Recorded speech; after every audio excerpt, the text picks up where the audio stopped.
That is a lone male eider duck. His plumage isn't so striking white as it is in May, but there he is. And there are a few female ducks in there. There's one there and two in the water, I think.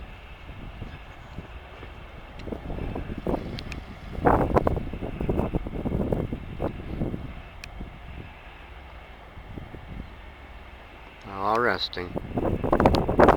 I don't know where the big flock is. There's a seal again.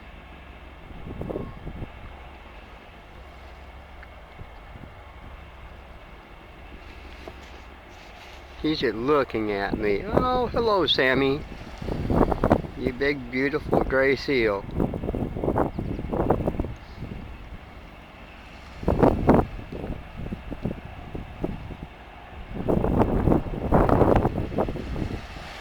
The time of plenty.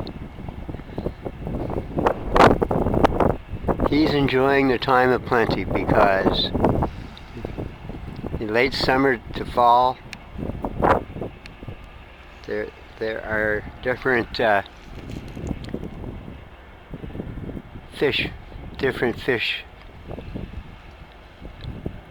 come here.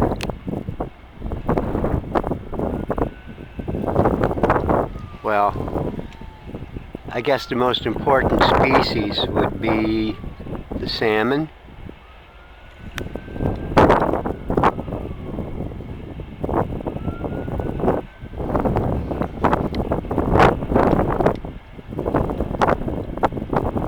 The shad, the salmon, but there's a lot of other fish that come in here. And Sammy is enjoying every one of them as they come in their turn. That's how he got so big.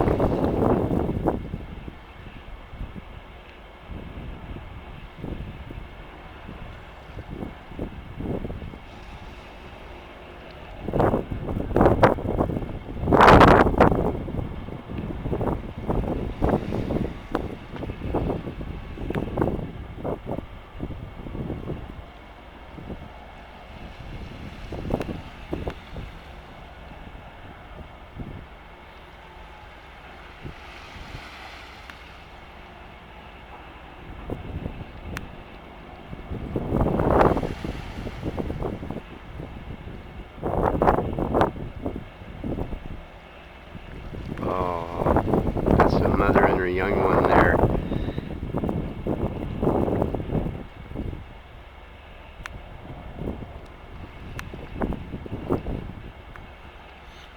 I hope they have a safe fall and winter.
slow wave just for 10 seconds or so.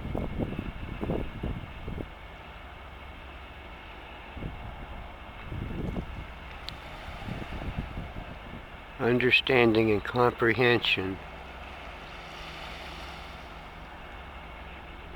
they come when the seal realizes that only one person will do that with him. Everybody else will stand still and just stare and stare, and he won't realize what they're doing.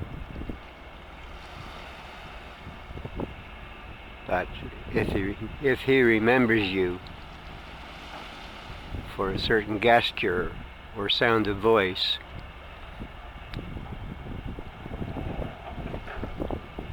he gains recognition of you. Us two-legged human beings on the shore are probably a great mystery to seals like Sammy.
And there goes the patriarch.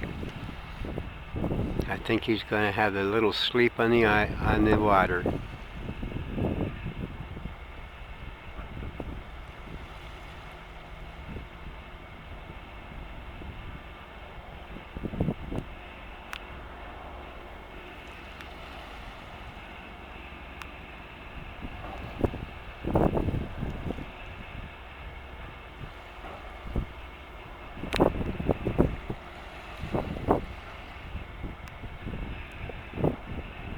Oh, what did I do?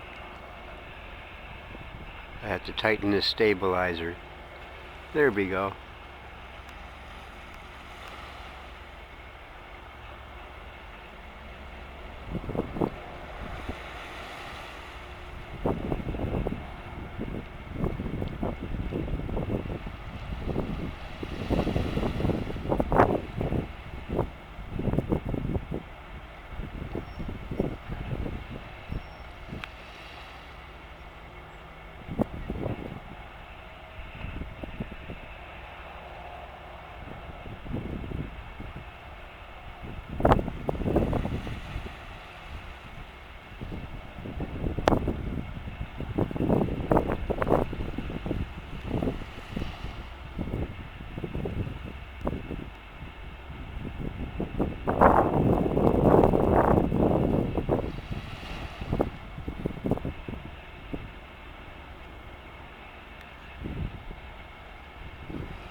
Just give them a slow wave for 10 seconds.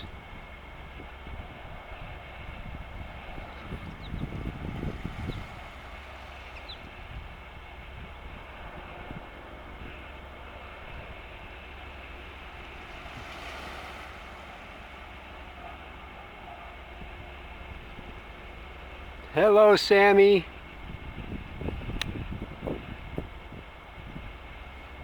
You have a good day, buddy.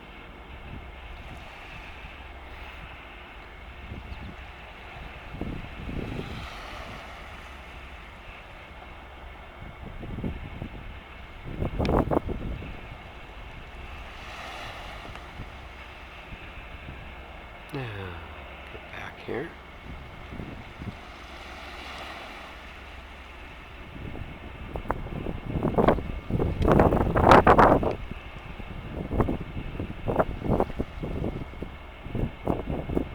Innocence. That is the word the seal and the ducks remind me of. Nature's children are very, very innocent. We should do everything we can to protect them.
I should tell you a story about the moose.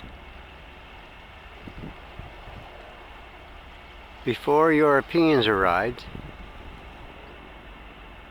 the Aboriginal peoples, they utilized every part of that animal, every part. After Europeans arrived,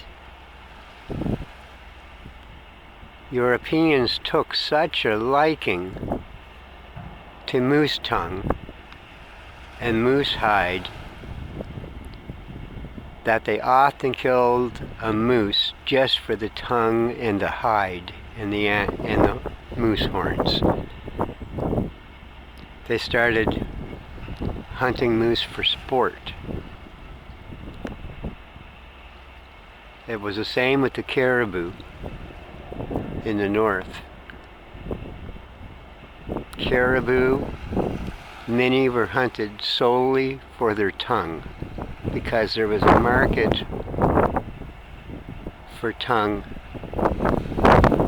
Tongue was shipped out of the north to many different countries, and the caribou faced the brunt of that terrible time.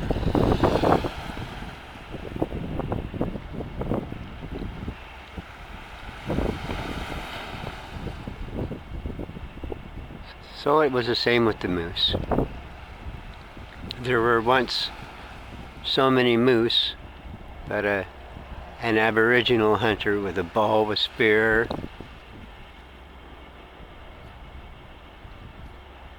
and dogs could go out and get an animal, but they utilized every part of it, and they held it with they beheld that moose with deep spiritual respect. That Europeans, they changed the ball game altogether, and they hunted in a different manner for different reasons.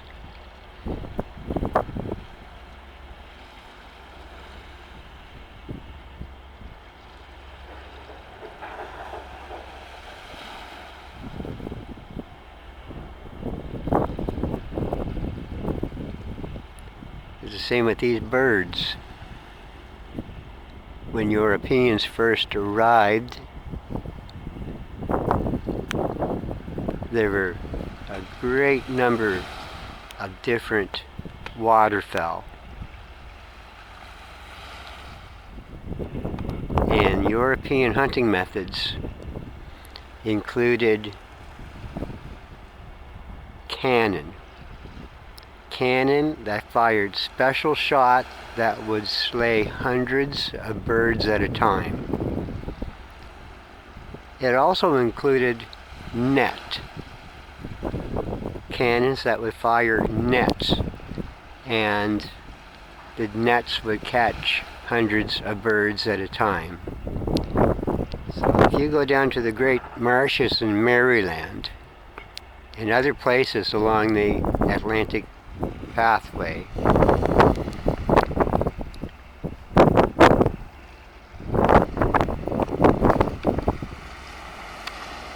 where once, I have to fix the zoom, where huge flocks, miles long, once flew daily.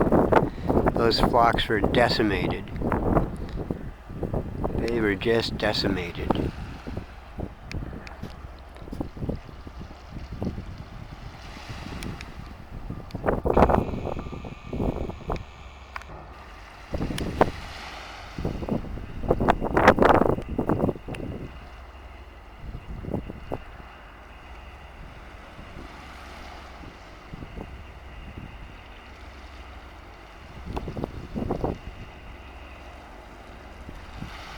How did the Aboriginal people hunt among these big flocks of geese and ducks and bitterns and yellowlegs? Well, for ducks, they numbered so many that a whole group of people would sneak in at night on a marsh midst these huge flocks of ducks or whatever bird was there, and they would light fires, because at night the ducks would be sleeping. The ducks don't fly at night because of their eyesight. So what happens when a large number of hunters invade a marsh and they light fires, torches? The fires and the smoke would confuse the ducks. The ducks would wheel in circles and fly in panic, and the hunters in the canoes did not use their bows. They did not use spears. They used clubs. The dazed birds flying in panic over the canoe, the hunters would actually knock them out of the air with clubs. And when their canoe was full, they would go out of the marsh and to the spot where they would clean up the ducks or geese, whatever bird they were hunting. Now that was a method used by the Aboriginal tribes here. But this was in a time when flocks of passenger pigeons may take hours to pass overhead. If flocks of geese would take hours to pass overhead, flocks of various ducks would take hours to pass overhead.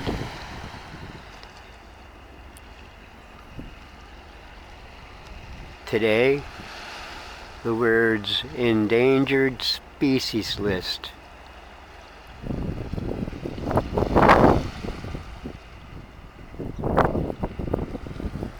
came from the fact that man has endangered the lifetime expectancies of many species of birds and fish, animals.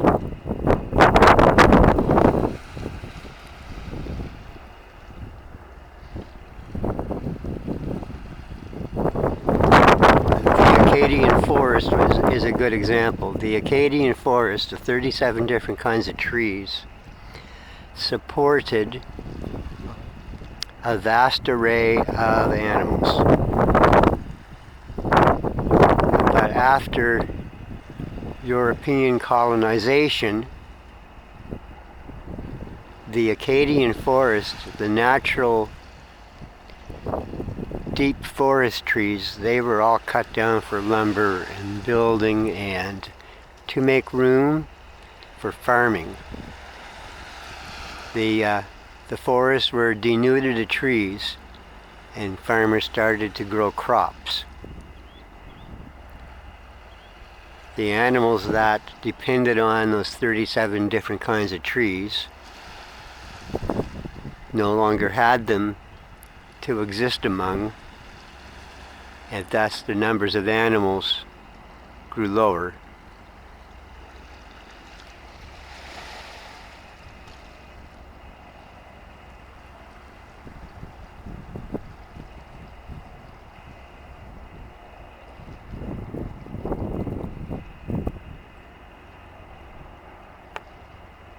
Alright, that's enough of this video here. Oops.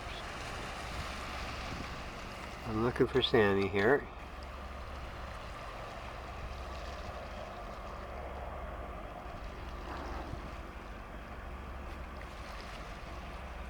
There he is.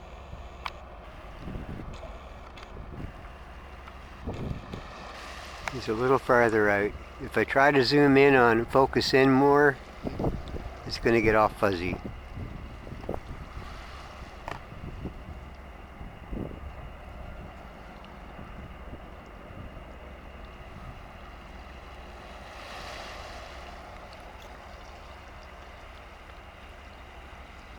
He's out. He's not far from where his rock is on the bottom of Paradise Zone. Of course, that's all covered with water now, but that's just about where he's at. He's not too far from there.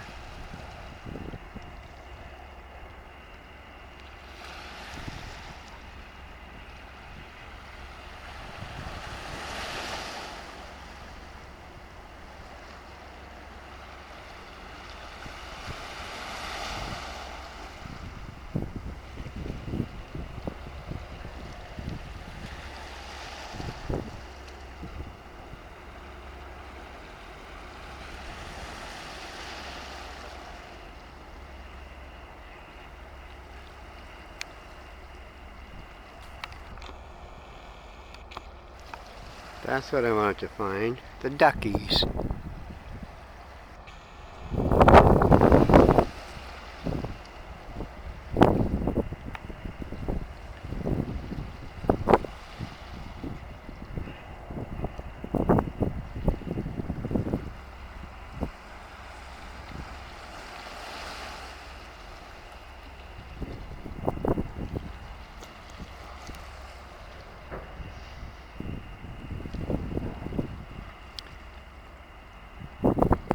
Yeah, alrighty. I'll let this camera rest for a minute.